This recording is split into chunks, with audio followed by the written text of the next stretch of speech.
episode of Two Men in Black and White, an honest conversation. And folks, we've been here for a little over a year now, as YouTube and Riverside promptly reminded us. And we got to thinking about some of our past conversations and what, if anything, we've accomplished this past year. And looking back, wow, we got to wonder, did we accomplish anything? We're asking ourselves the tough questions today as it relates to 1 year in black and white of honest conversations. Brock and Ellis, my co-host and my partner in crime, joins us from the beautiful confines of the Upper Hudson River Valley, just north of New York City. All right, Brock, let's get into it. First of all, have we accomplished anything? What did we do? Did we inform people? I feel like based on our feedback, we've been able to give people some entertaining, if nothing else, conversations. I mean, not necessarily informative. We'll start with entertaining. Well, Mark, I remember when we first started and you called me up, and it was just 2 weeks after the Trump inauguration, right? And you were like, hey, Right. you want to talk about things? I don't know. Maybe you just had a sense that I was probably bouncing off the walls as you were. And we had that first conversation that had nothing to do with a podcast. It was really just venting about the disaster of staring at what was going to be 4 years of another Trump administration. How are we going to make it through? And lament and questioning how bad it could get, right? And then Right. after an hour and a half conversation, we were like, oh, let's talk again tomorrow, right? And tomorrow became the next day and the next day and the next day, right? And then we did it almost every day for this last year, mostly to keep ourselves sane. And we just lobbed it out there and said, I wonder if anyone else even tuned in, right? Right. Right. And if you recall at the beginning, we named the podcast Know Your Enemy because we were really focused on combating Donald Trump and the MAGA movement and what we could do to resist against the MAGA movement. But I think we realized after a couple weeks at looking at politics and society, we realized that we saw it through different lenses, through different eyes. That even though we'd grown up together and been friends for like 50 years, that we got siloed, our lives went different paths, society looked at us differently, and we couldn't help but have a different viewpoint on the events that were going on around us. And as MAGA is a white supremacy movement, obviously the events of the day affect us and our families and our communities in different ways. And that Right. became more the focus of the conversation as we went forward. I'll turn it back to you in a second. And if you recall, the thing that we kept harping on in the spring that's worth revisiting were two main things. Our goal maybe was how do we get a unified resistance Right. to Trump 2.0? How do we get white, blacks, Latinos, LGBTQ, Native Americans, Asian Americans all out there together against Right. MAGA? And because we saw that wasn't happening, and we never seemed to get together because race gets in the way of everything in America. It's like this ridiculous hurdle we never jump over. So we kept asking, is there a message? Is anyone delivering a message that unifies us? Are there any leaders that are really step forward that are unifying us? And as I look here today, I don't think the message has been delivered yet. There have been inklings of it, of a more pro-immigration message and the like. But I don't think the message has happened, and I actually don't even really think like a clear leader. Maybe it won't be one. I think we've learned the leadership is coming from the bottom, from rank and file, not from the top. So that's kind of been my read on where we started and what we were looking into. And like, if that's the yardstick, then we haven't accomplished it yet. Right. Still Right. optimistic white guy here. I still believe it can happen. Right. Well, I'm a little older than you and not so optimistic. But, we get on that point, we kept asking, where's our Navalny? Where's our, Zelensky?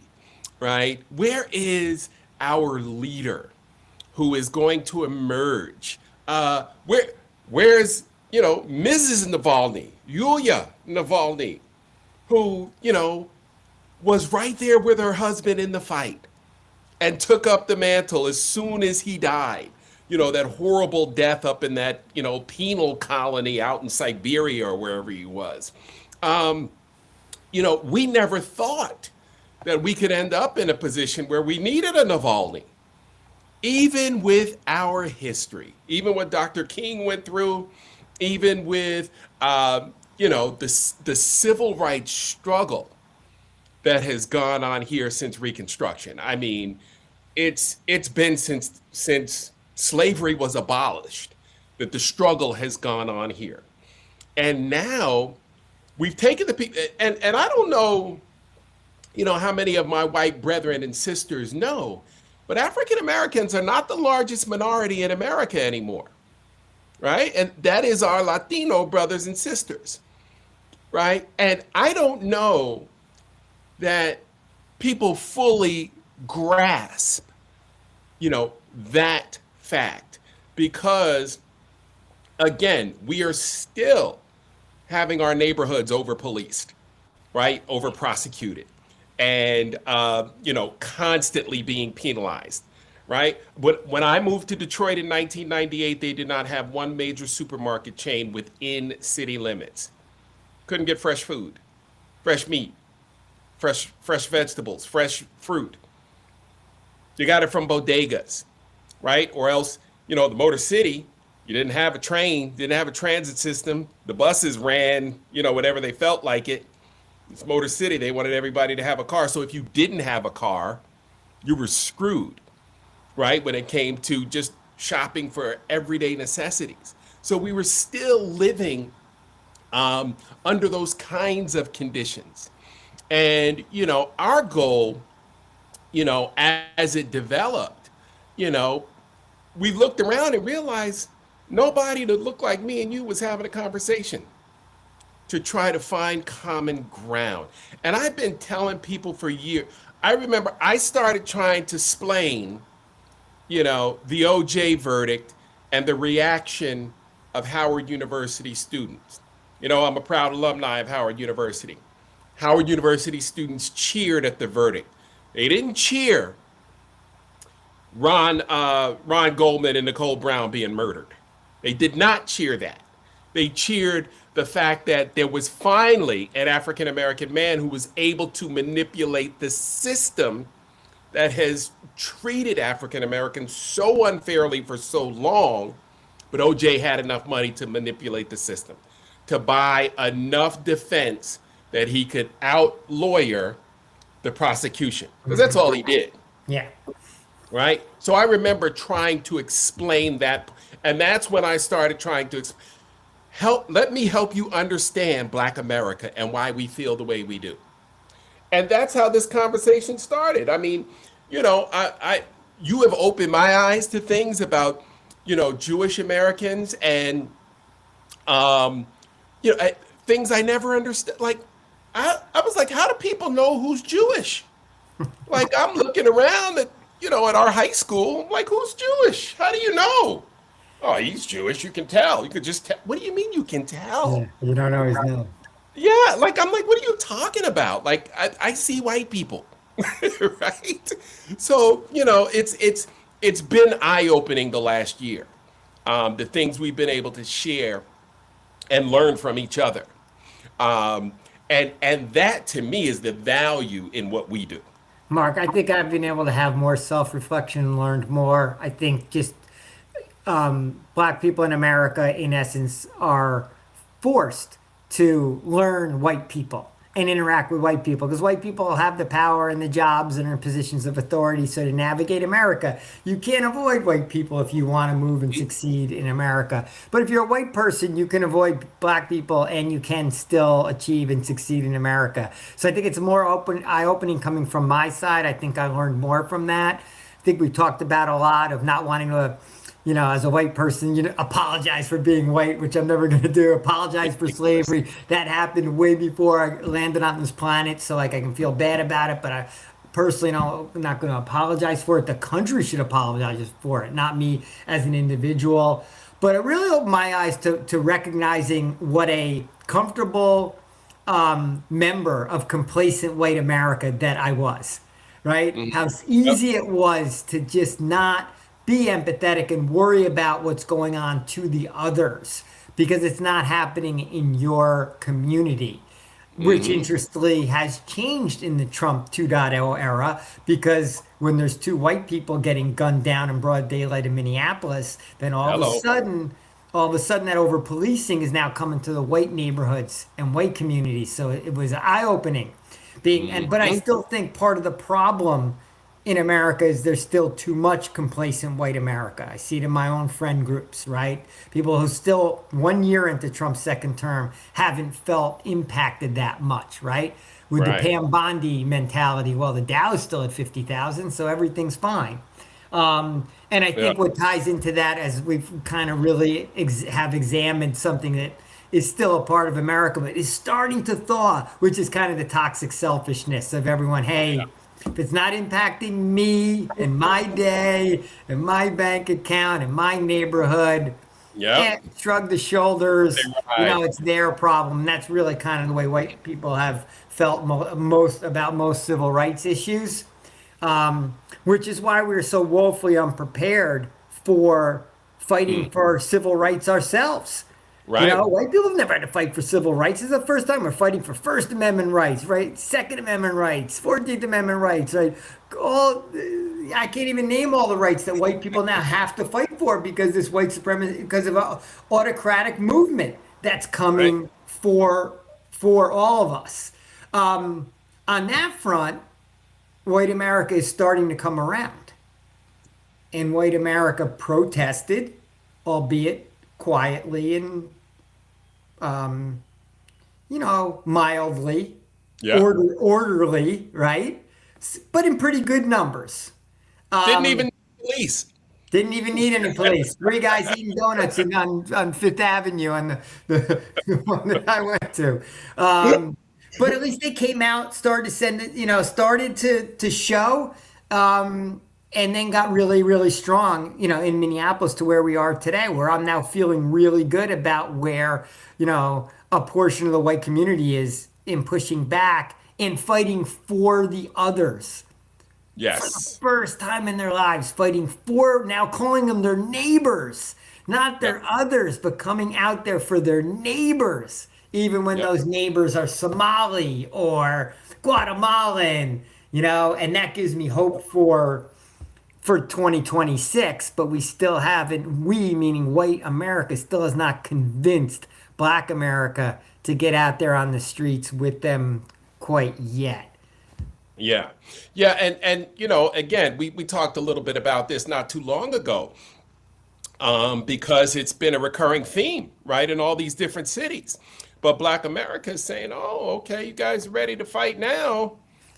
Where were you, for the last 60, 70, 80 years, right? Like we've been fighting this fight for a long voting rights, you know. White America never thought it was going to be an issue for, white America to get their vote in. Now, white women with their husbands' names are going to have trouble getting to the ballot box, potentially, right? With this SAVE Act that's coming down the pike and it's sneaking up on us. And, how dare Democrats let this get by, right? This is where we need the fight, right? Because this impacts all of us, and and this is it feels like the final turn to the stretch run to authoritarianism. With this Save Act, these jackals, that's my favorite word for them, have going. But Black America has been so frustrated for so long, um, and the tipping point to where we are now was George Floyd, which was 6 blocks away from Renee Good, where he died, screaming for his mother, and we watched it on television. Protests all over the nation. Major corporations said, hey, you know what? We are committing to a better not only DEI policy, but a better quality of life for Black America, right? Because they understand, you know, oftentimes, you know, I remember having these conversations, you know, with my dad in the early parts of my career. Hey, you know, last hired, first fired. That's the story of us. And he's right. It happened to me several times. Last hired, first fired. So, you know, and all of these firings, you know, impact, you know, maybe two, three generations of African Americans. So, you know, we're making less, we're typically worth less. You know, we typically are running into barriers to education and to progress, you know, that our white brothers and sisters are not dealing with. And then we see others, right, our Latino brothers and sisters, our Asian Americans with businesses in our communities, right? And so we're, wait a minute, I applied for a loan, a small business loan. I couldn't get one. How'd you just get here last year and you got one? Right? So those are the things that have us frustrated, that we're wondering, okay, so, you know, is there a slice of, you know, the American dream of even available for us before we go out here and put our lives on the line again? Right? Because we saw the difference in the response to African American protests versus white protests. Remember the gas cans and can't we just shoot him in the leg? And, you know, can't we just shoot him? You know, Donald Trump and his merry men. There were adults in the room. There's no adults in the room now. Yeah. Look, Jan 6, they didn't even use their firearms, right? I mean, what They only a took white crowd would get treated that way. One of our viewers, Ghostface Killer, just put up a good chat, and where maybe I didn't explain it, you know, strongly enough. Typical white guy, right? Didn't come strong enough. Says it's not about applying apologizing for slavery. It's about the perpetuation of the racism through today. Like it's just that, you know, the and system. and yeah, and that's what we've talked about. You know, just to be more clear about, no one has yet delivered a message that's unified everyone, because no one's delivered a message saying that when we get through this, when we defeat this MAGA white supremacy movement and have a next iteration of America, it has to be different. It has to Right. be truly fair, truly equal, with truly equal opportunity. Because, yeah, white people came out for the George Floyd protests and argued for gun control and argued for better policing, maybe getting rid of that qualified immunity, lost most of those battles, right? And some corporations were like, oh, you know, NFL put no racism in the end zones. And there was all window dressing type of support, which faded with time. And then it was a year later, and it was like it didn't happen. It was back to where it was. And this time, on the brink of, or having already lost our democracy, and white people seeing how easy it is for their rights to get taken away, and how easy it is for them to get over policed and brutalized and killed, and then have to deal with the absolute bold-faced lies about what went on, right? We didn't believe black people when kids were getting killed, right? Because it wasn't on video. We see how easy it is for the authorities to lie.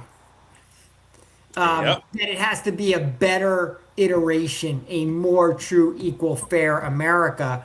That's where politicians are falling down right now, because none of them are saying that. They're not inspiring black people to come out with this. Because if I were in your shoes, I wouldn't believe it. Because I've seen like the fits and starts, or like the, you know, kind of the false support or the short Right. term support at best. And we have to absolutely attack the economic.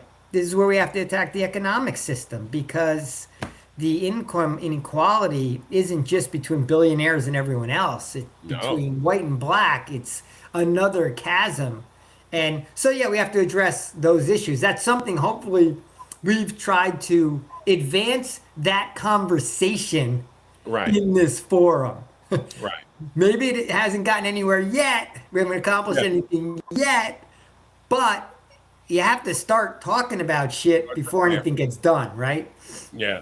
And you know, we talked about, you know, the income inequality. We we talked about Boston, Metro Boston, and how the average black family there was worth $8.00 after a deep dive, by the government officials there. Citibank had done another study that said that $16 trillion in wealth was Yeah. lost because of racism between 2000 and 2020. So 20 years, we've lost $16 trillion because of our racism.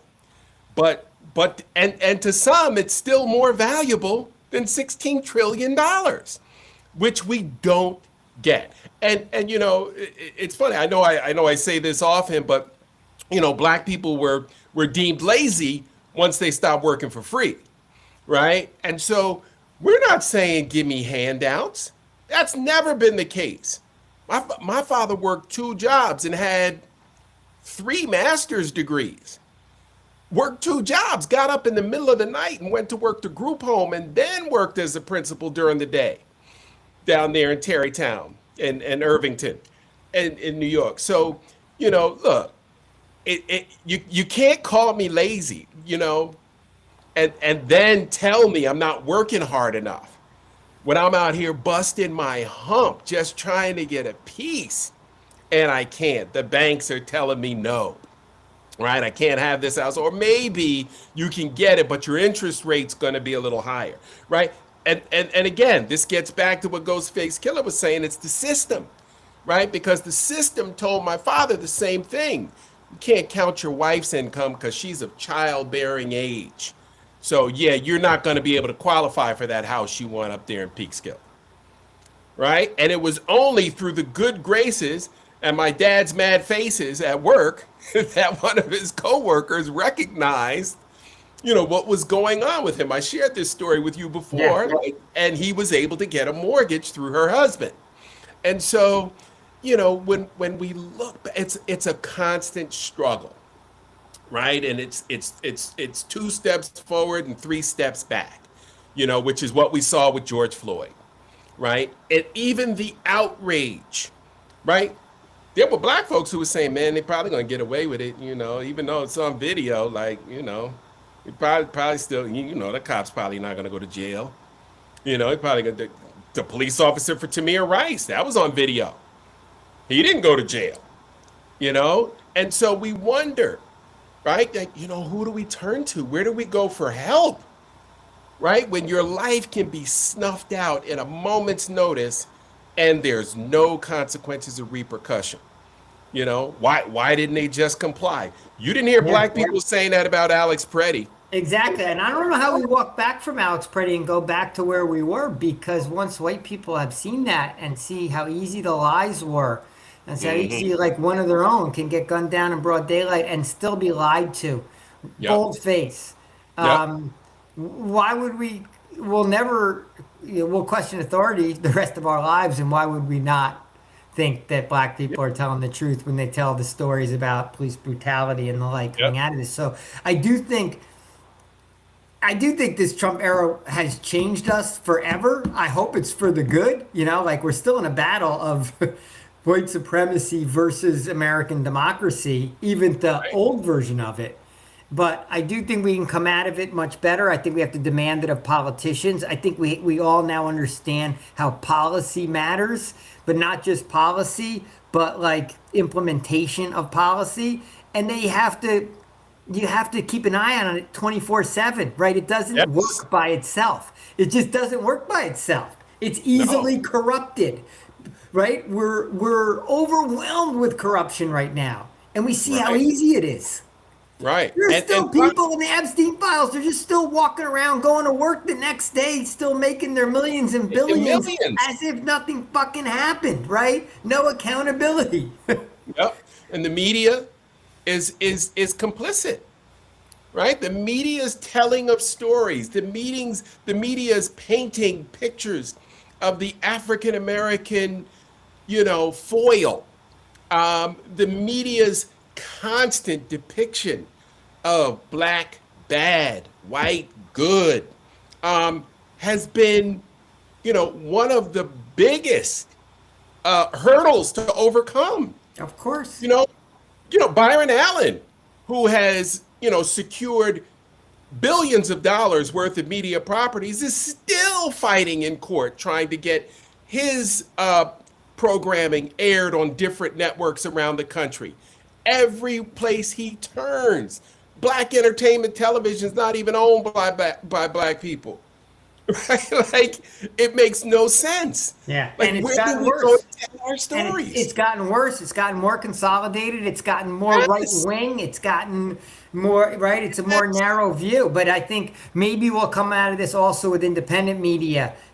Big. Don Lemon's brand blew up. They talk about backfiring. Right. Midas Right. Touch. Maybe there'll be more independent media. People will stop being. There's right the laziness too. Right. Of just you got to find it right now. Yep. You have to go away from the major networks. You have to almost behave differently than you used to Yep. find, kind of different Interesting. stories and different angles and, in essence, different news as well. All those things kind of we've learned over the last year. The other thing I think, one thing that I think we stumbled into trying to accomplish was this theory that, quote, it's the economy stupid because it Oh, worked in the 1980s, and that the only thing anyone cared about was how much money they have in their bank account, and all these, quote, other issues were secondary and barely made a ripple. And right. it was a frustration even in the 2024 election, like with Kamala, that it was just so much the economy, the economy, the economy. And we argued for living room issues, that like it's not all Right. kitchen table issues, it's other things in people's lives matter to them. Freedom, democracy, voting rights, a sense of fairness in America. And then I think it took almost the atrocities of ICE to kind of Yeah. prove that point, because now I believe that most Americans' view of wanting their fundamental rights and want them being enforced properly has moved to the Right. top of mind for everyone. Right. And hopefully that stays with us, because I'm tired of us just being, toxic capitalists, where Right. all we ever talk about is how much money we have instead of how Mm-hmm. great a society we have.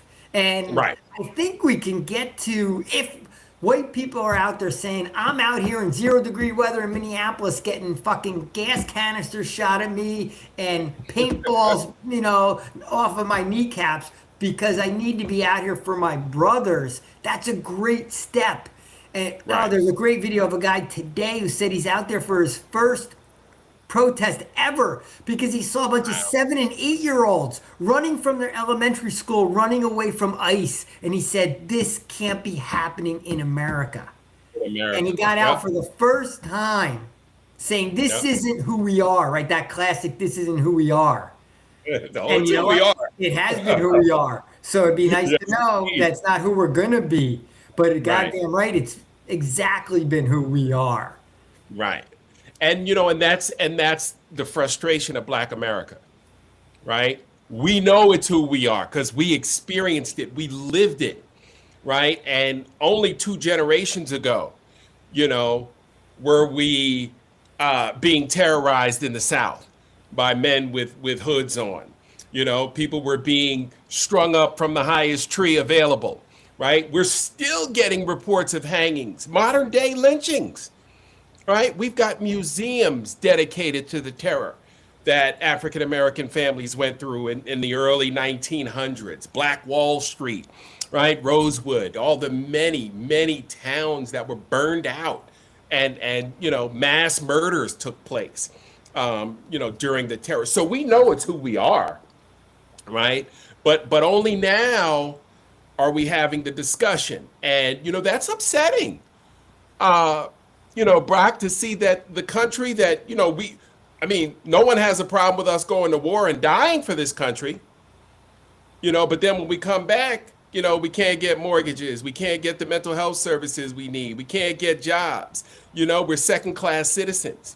So the frustration lies in seeing our white brothers and sisters fight for some of the others fought for us, but now what seems like a half-hearted gesture. Because remember, what happened to all the money that was, delegated to the DEI initiatives? Oh, Donald Trump said that needs to go away, so it went away, right? So Donald Trump is like suing Nike right now for hiring too many brown faces, black faces, Even though right? Phil Knight's pumping money into the GOP, right? Right. Right. Still ain't good enough for Trump. Right. So, it's that frustration, it's that complexity, that black folks are confronted with when it comes to getting out there on the front lines, because we know the response to our presence is different than the response to your presence.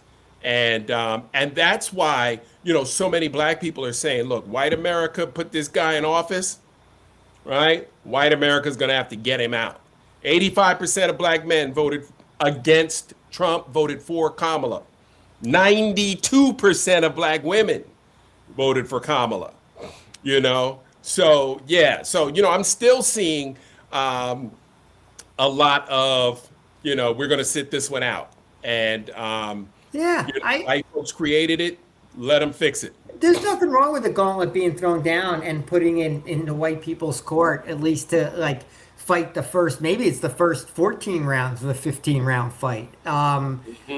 People like me were too complacent. I can, if I'm trying to accomplish anything here, also, it's that like as a white guy, you can listen to black people. You can not just discount it right away. You can like think about it. You can self-reflect. It doesn't crush you, doesn't change your life, right? Doesn't Right, cost right, you anything to actually think about like how you can be better tomorrow than you were yesterday. You can't right, turn the clock back and rewrite your life, right? But you can do better. You can just be better tomorrow. You can be more aware. You can be more fair. You can think about things in a different way because your eyes have been opened a little bit more. And it's not a zero sum game. If other people's lives get better around you, doesn't mean that your life gets worse, because that's not the way it works, right? We, exactly. already live great lives in America. Many, most of us, certainly most white people.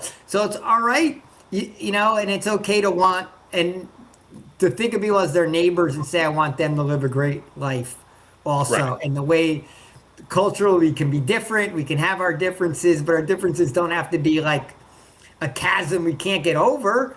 right. Why can't we appreciate people's differences? That's why we travel around the world. We travel other countries, and we're excited to be at these places where things are different. Right. Um, so Hell, we can survive it. We can you survive know, our differences. We're gonna have to wrap here in a second.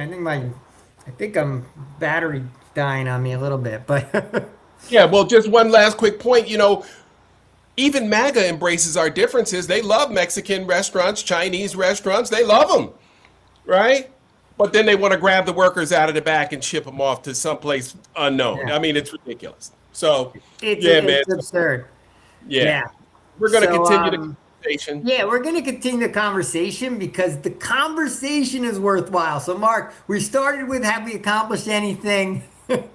We've accomplished that one thing.